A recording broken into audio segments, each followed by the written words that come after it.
Hi folks, so I received this Yamaha MX1000 amp in pieces, and unfortunately I didn't get all of them. I got the two output boards removed.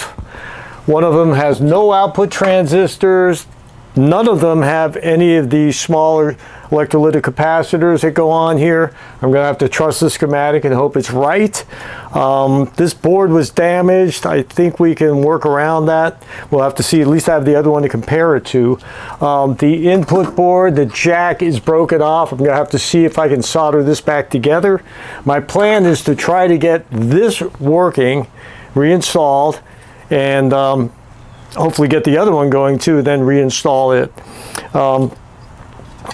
None of the screws that go through the transistors were included, so I'm going to have to see if I can find 20 screws to screw these transistors to the heat sinks.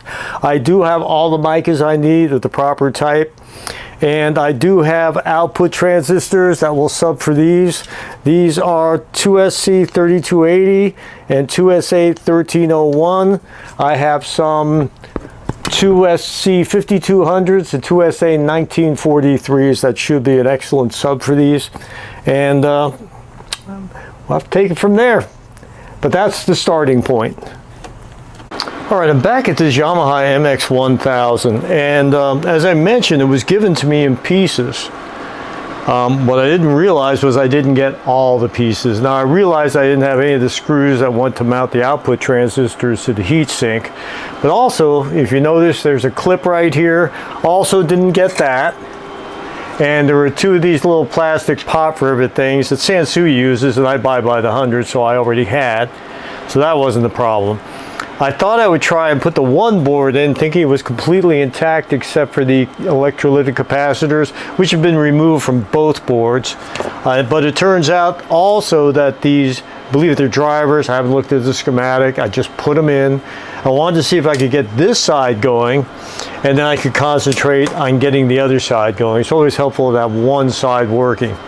So I decided that's what I was going to do with this, and I was able to get the one side working. Now, this is where a little serendipity comes in, because I need these screws, I need these clips. I took these out of a Yamaha MX1000 I bought several years ago, broken for repair. I fixed it, put it on the shelf, never did anything with it. This is typical for me. But I had a friend call me, good friend of mine, known him almost 35 years. We used to work together down in Miami.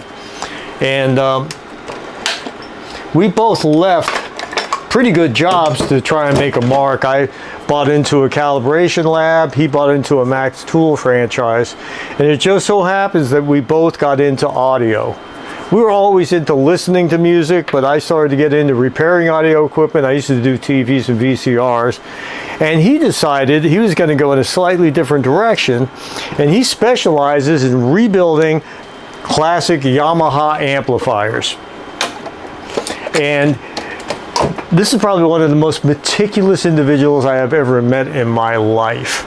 He actually spoke to retired engineers from Yamaha.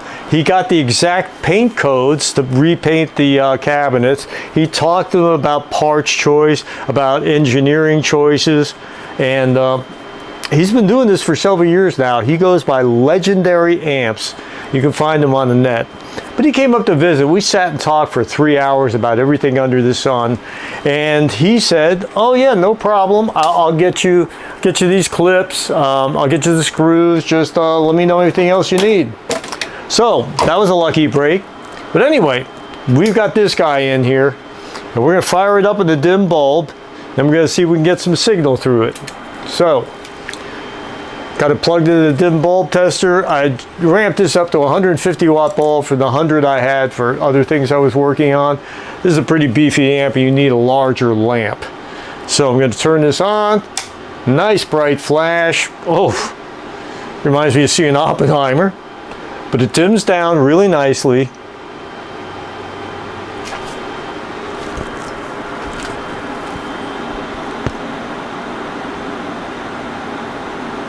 It finally came out of protection. It's pretty slow when it's on the dim bulb.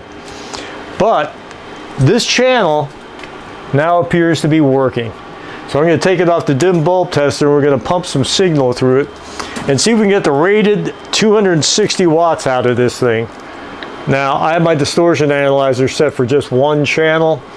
Might as well do the same here. The other one's not installed. So, I'm going to take it off the dim bulb, we'll fire it up and see what we can get out of this thing. I checked the bias, it's a little bit low. I'll dial it in after I'm sure everything is working well. For our test here, it shouldn't matter.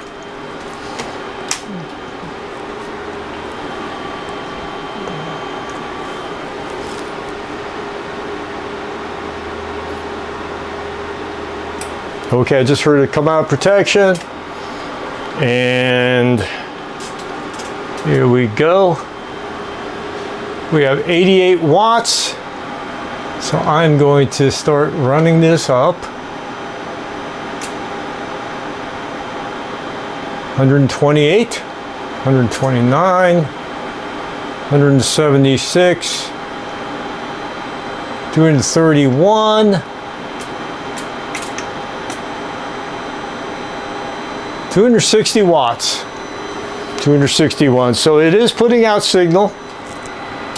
So now the only thing I have to do is I have to get the other board straightened out. I should have all the parts I need for that. There was a pad that was ripped off the board here.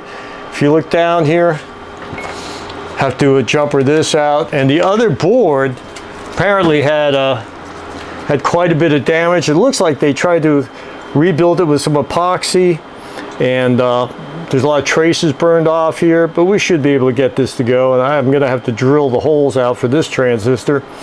But that's the next project. I have outputs I'm putting in. I'm going to use two SC 5200s and two SA 1943s. I've successfully used those in Yamahas before. Nice beefy transistors on semis. So I'm going to do the other board. Then we're going to fire this thing up, take a look at it, and see how it sounds. I'm working on the more damaged channel now, and I had to drill out where the board had been epoxied and put transistors in here, and since the traces were completely gone, had to run wire on the back. I'm going to put a picture up that shows a little more of a close-up of this, and wound up pulling out the heat sink so I can get these transistors mounted so everything fits. And I'll mount the heatsink, and then I'll put this back in. I did check to see if there were any components that the previous owner missed when this was worked on, and I did find that this Zener diode was shorted. And it is a 4.3 volt 1 watt Zener. I did not have one. I pulled yet another part out of my amplifier. I want to get this one going, then I get mine going at my leisure. This has been here far too long. So I'm going to put these in. I took the transistors out, and just to give you an idea of how I shape these are the outputs I'm using. These are on semis, and they need to have a bend, and I just take them on a flat surface and just bend them up like this, and then they need to be bent over again like this, and it gives it kind of a L or step shape like that, and then they go into the board and they get mounted here. So I'm going to mount all these. I'm not tightening the screws, I'm just using them to get everything spaced right, and I'll go on the back here. I'll solder those in, clip the leads, and then we'll put this all back together and cross our fingers. Okay, so I got the heatsink assembly mounted back into the amplifier chassis. These should line up nicely. I had them screwed in, so now it's just a matter of putting these on here. And then we push these little snapper dealies back in. Those guys look like this. And then it's a matter of soldering these down here. So I'm going to do that, get these screwed in, get the clamp put back on here to hold these transistors in like that, and then it'll be the moment of truth. We'll see what we get. Okay, I've got this thing completely reassembled. I didn't run into any problems getting it back together. The transistors all lined up on the heatsink really nicely because I mounted them on the heatsink, soldered them, took everything back out so I could reassemble it in the amp, in the chassis. And I fired it up on the dim bulb tester, and I couldn't believe it, but this thing came out of protection.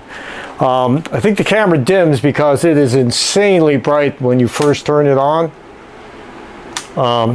Unless you happen to have hit the power switch when you move the amp.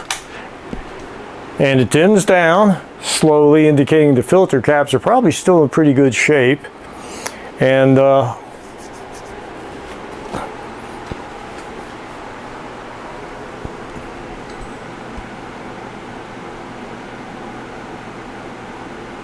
it finally came out of protection. So this guy looks like it's going to work. I'm going to put some signal through both channels and we are going to see what we get out of this. Okay, so I got this big old girl turned on here and I got my distortion analyzer hooked up. When we feed signal through, we got signal on both channels. All right, so that's about 3 watts.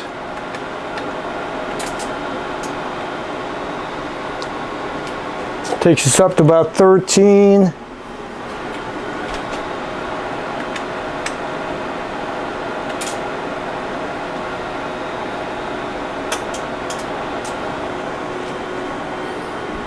Well, it just popped back into protection and it did not do that yesterday. So let's see what's going on here.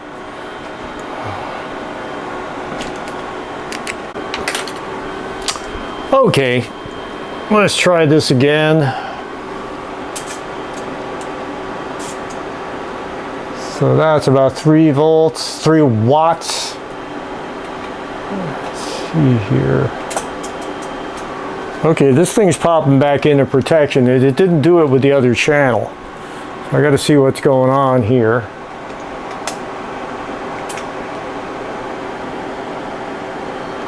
Remove signal.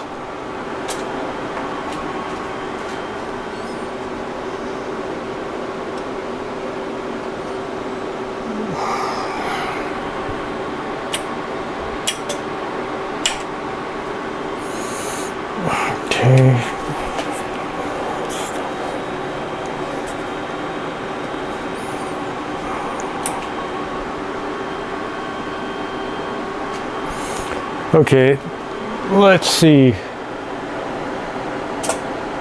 Okay, it's popping right into protection.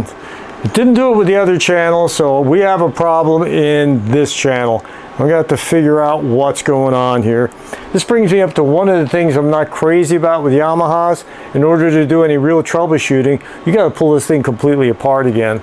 I would have preferred a design where you could get to more things, but I'm gonna have to take a look at it. I'm back at this Yamaha again, and I had made a few errors. We're going to talk about that first.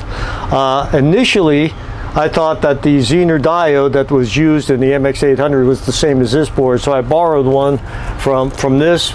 Looks very similar, not the same. They use a different Zener, so that was an error. I also had not replaced some of these emitter resistors because I didn't take them out and I wasn't paying attention again, and didn't notice they were in, so I put some in, but they were the wrong values because my parts drawers had gotten mixed up. You might notice as a theme, wasn't paying attention. So I ordered the correct Zener, ordered the correct emitter resistors, got these all put back in, but now it's not coming out of protection and the bulb glows fairly brightly. So let's see, when I turn this on, it doesn't dim down like it was. And I'm going to show you what I found. And this is why you have to have a scope. So we're going to look at the scope. And I'm just going to tack across one of the emitter resistors to look at the output.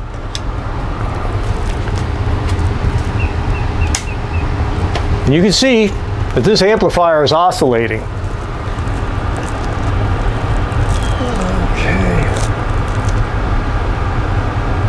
Okay. I'll give you an idea of, I don't want to overheat anything, but let's use the counter. The counter says it's oscillating at about 24 kilohertz. So I got to find out what's going on with the oscillation, because that wasn't there before. Also, by the way, I discovered that there was another burn trace on here I had missed, and I had to correct that.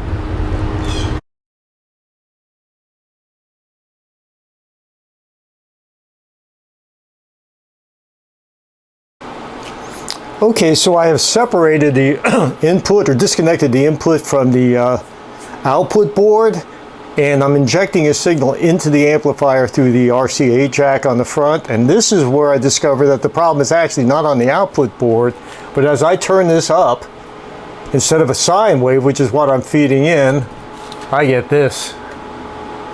So our problem is most likely in the front end. As I turn the amplitude up, this happens. And I just realized that somebody had been working on the main board, so we're going to have to look at that now.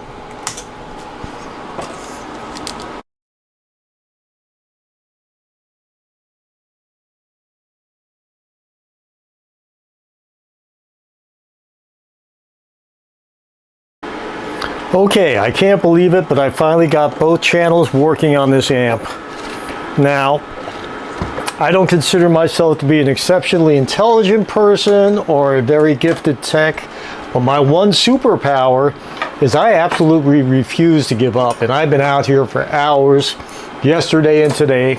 This has pretty much been my weekend. But I discovered some problems. I spent a lot of time looking for trouble before I finally broke the scope out and realized I had oscillation. And the hint to that was the outputs were getting pretty hot with no signal, and the bias didn't seem to be out of whack. So that's when I put the scope on and discovered I had oscillation. Now, some of the pads on the circuit board were damaged when I got it, and my repeated soldering and unsoldering did not help until I finally decided to wire wrap, as you saw, onto the board and solder them on so I could move the board around without unsoldering every time I needed to work on it. This construction, as I've mentioned, is not my favorite because of having to do that, but this is a good workaround.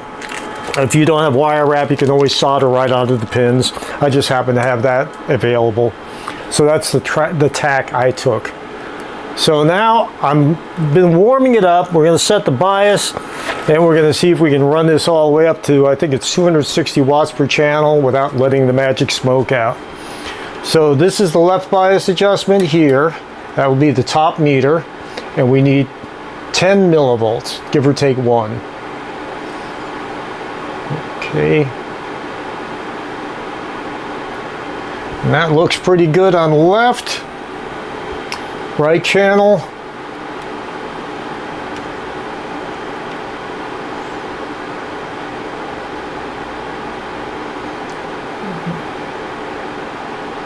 That looks pretty good on the right. Now I'm going to move it over. We're going to put some signal in and see what we can get this thing to do. Okay, so let's put some signal in and see what we get.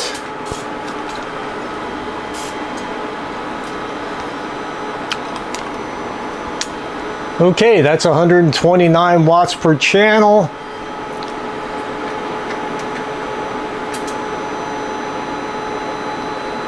$175, $176,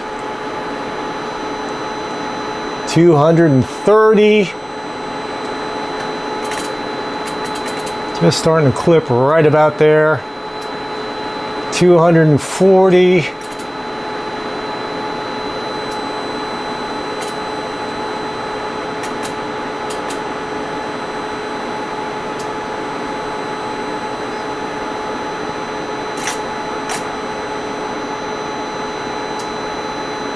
Okay, distortion's climbing.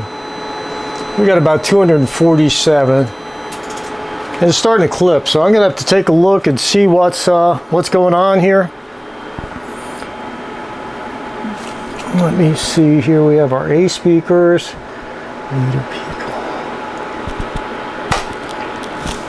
Okay.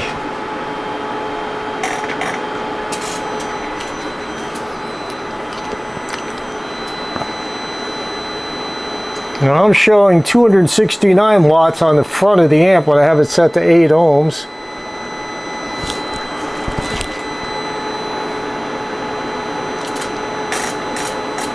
It's starting to clip. run out of gas, but I have to check the specs. I don't remember what they are. Anyhow, let me check those and we'll get right back to this. Okay, I checked the specs and then I remembered that sometimes high-powered amps stress my variac and the voltage starts to drop, so I bypassed the variac, and sure enough, we can get 260 watts of channel out of this thing. And it's pulling close to 9 amps out of the outlet, and it's sagged down to about 114 volts. My bench power is lacking. You can see it's over 260 watts and 259 one channel. It's sagged down to 114 volts. Just for grins, I'm going to see if I can bring power from a different outlet. Okay, I really need to pull some dedicated 20 amp lines to my bench for this kind of testing. You're never going to encounter anything like this in everyday use because I'm running this amplifier full out with a sine wave. Music is not sinusoidal and it will have peaks and valleys. You shouldn't have any problem pulling as much current as you need out of a standard 15 amp outlet. But when I'm running both channels with a constant sine wave, it puts a lot of stress on my electrical system. And even running from a dedicated outlet on the other side of the garage, it's a 15 amp, and my voltage sags from 119 to about 115. But we do get our 260 watts per channel out. And I'm sure if I had a little more voltage on tap, the distortion would drop, because this dropping to 114, 115 volts, pulling 9 amps. But this amplifier is now working. I was down to my last nerve, and it's frayed, but it held. Unfortunately, I'm not sure if I mentioned this because I've been shooting this video over several days. The owner of this amplifier had some pretty serious health issues and unfortunately passed away before I was able to complete this. It really makes me feel bad because I left this sit here knowing what kind of job it was going to be, and I wish I would have been able to fix it. It may have given him a little distraction from his health issues, and I will always regret that, among many other things in my life.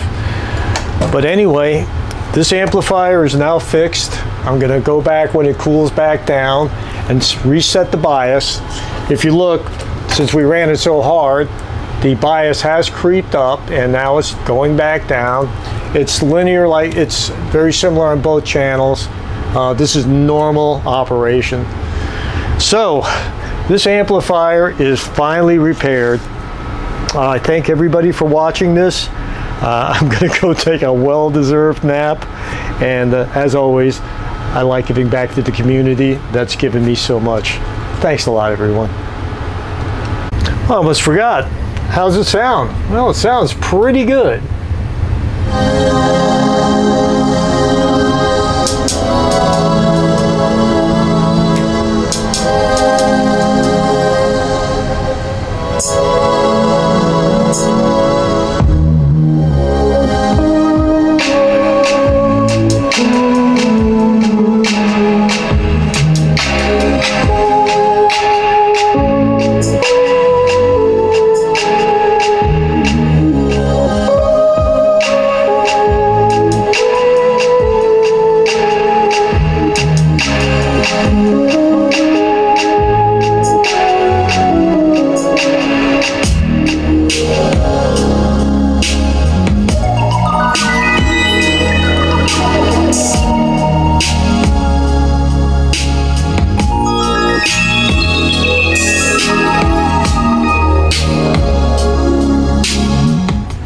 Okay, and that's the end of this one for reals. I thank everybody for watching, and I'm sorry this took such a long time.